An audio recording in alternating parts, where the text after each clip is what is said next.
അപ്പം നമ്മുടെ കഥാപ്രസംഗത്തിലോട്ട് പോവുകയാണ്. ഇന്ന് നമ്മൾ വന്നിരിക്കുന്നത് ഒരു കഥയുമായിട്ടാണ്. പ്ലസ് ടുവില് നമ്മള് പഠനത്തെ തന്നെ അങ്ങ് വിപ്ലവകരമായ മാറ്റത്തിലൂടെ പഠിക്കാൻ പോവാണ്. കാരണം ഇതിനകത്ത് വലിയൊരു പ്രശ്നം എന്ന് പറയുന്നത് 10ാം ക്ലാസ്സിൽ നമ്മൾ കഥയിലോട്ട് കടക്കുന്നതിന് മുമ്പ് കുറച്ച് കാര്യങ്ങൾ പറഞ്ഞാലോ. 10ാം ക്ലാസ്സിലോട്ട് എത്തുമ്പം 10ാം ക്ലാസ്സിലോട്ട് എത്തുമ്പോഴല്ല, 10ാം ക്ലാസ് കഴിഞ്ഞാൽ സ്റ്റുഡൻസിനെ മുഴുവൻ A+ ഉള്ള സ്റ്റുഡൻസിന് പോലും +1 +2 വിചാരിച്ച രീതിയിൽ സ്കോർ വരുന്നില്ല. അപ്പൊ എന്തുകൊണ്ടാണ് ഇങ്ങനെ സംഭവിക്കുന്നത് എന്ന് ചോദിച്ചു കഴിഞ്ഞാൽ അതിനകത്ത് ഒരുപാട് കാര്യങ്ങൾ നമുക്ക് +1 പഠിക്കാനുണ്ടാവുമ്പോൾ ഒരുപാട് കാര്യങ്ങൾ മെമ്മറിയിൽ നിൽക്കുന്നില്ല എന്നുള്ളതാണ്. അപ്പൊ ഡെറിവേഷൻസ്, ലോങ് ഡെറിവേഷൻസ്, ഇക്വേഷൻസ് ഒക്കെ പെട്ടെന്ന് മൈൻഡിലോട്ട് വരുന്നില്ല എന്നുള്ള ഒരു പ്രശ്നമുണ്ട് ഫിസിക്സിലൊക്കെ, അതുപോലെ കെമിസ്ട്രിയിലും ഒക്കെ, ബയോളജിയിലാണെങ്കിലും. അപ്പൊ ഇതിനൊക്കെ പരിഹാരം എന്നോണം നമ്മുടെ സ്റ്റുഡൻസിനെ പഠിപ്പിക്കുന്നത് സയന്റിഫിക് മെത്തേഡുകൾ ബേസ് ചെയ്തിട്ടാണ്. എന്ന് പറഞ്ഞാൽ active learning strategies, active recall method, test method, then pomodoro technique, അതുപോലെ തന്നെ Feynman technique, mnemonics, story telling, ഇങ്ങനെ ഫോർഗറ്റിംഗ് കർവ്, ഇതിനൊക്കെ ബേസ് ചെയ്തിട്ടാണ്. അപ്പം നമ്മള് ഇന്ന് ഒരു കഥയുമായിട്ട് ഇതുപോലുള്ള ഒരുപാട് കോഡുകളുമായിട്ട് എളുപ്പത്തിൽ പഠിക്കാനുള്ള വീഡിയോകളൊക്കെ ആയിട്ട് നമ്മൾ വരും. അപ്പൊ നമ്മൾ എപ്പോഴും പറയുന്ന പോലെ നിങ്ങളെ ചങ്കുകളെ ഇങ്ങോട്ട് വിളിച്ചു കൊണ്ടുവരിക, ചാനലിനെ സപ്പോർട്ട് ചെയ്യുക.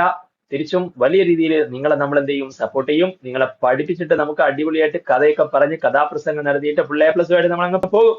അപ്പൊ ഇന്ന് പറയാൻ പോകുന്ന കഥ എന്ന് പറയുന്നത്, കഥാനായകൻ നമ്മുടെ കൂളും സാറാണ്.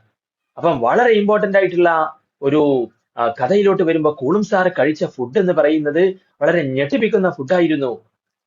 അപ്പം എപ്പോഴും +2 ചോദിക്കാറുള്ളതാണ് Coulomb's law, electric charges and fields എന്ന് ആ ഒരു കൂളുംസ് ലോ സ്റ്റേറ്റ് ചെയ്യാൻ. അപ്പൊ നിങ്ങൾ വളരെ സിമ്പിൾ ആയിട്ട് നമ്മുടെ കൂളും സാറ് ഫുഡ് കഴിച്ചു. Food F. എന്താ കഴിച്ചത്? കൂറ. കൂറേനെ നമ്മൾ എഴുതുന്നത് ഇങ്ങനെ, ഒരു കൂറ.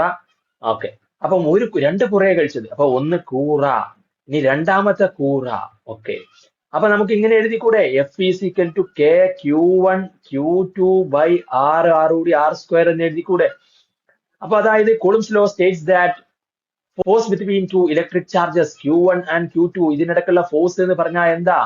അത് പ്രൊഡക്റ്റുകൾക്ക് ഫോഴ്സ് നേർ അനുപാതത്തിലാണ്. പ്രൊഡക്റ്റുകൾ തമ്മിൽ ഗുണിക്കുന്നതിന്റെ നേർ അനുപാതത്തിൽ. എന്ന് പറഞ്ഞാൽ പ്രൊഡക്റ്റുകൾ, ചാർജുകൾ കൂടുമ്പോൾ, ചാർജിന്റെ അളവ് കൂടുമ്പോൾ ഫോഴ്സ് എന്ത് ചെയ്യും? കൂടും. ചാർജിന്റെ അളവ് കൂടുമ്പോൾ നേർ അനുപാതത്തിലാണ്. അതുകൊണ്ട് മുകളിൽ എഴുതാം.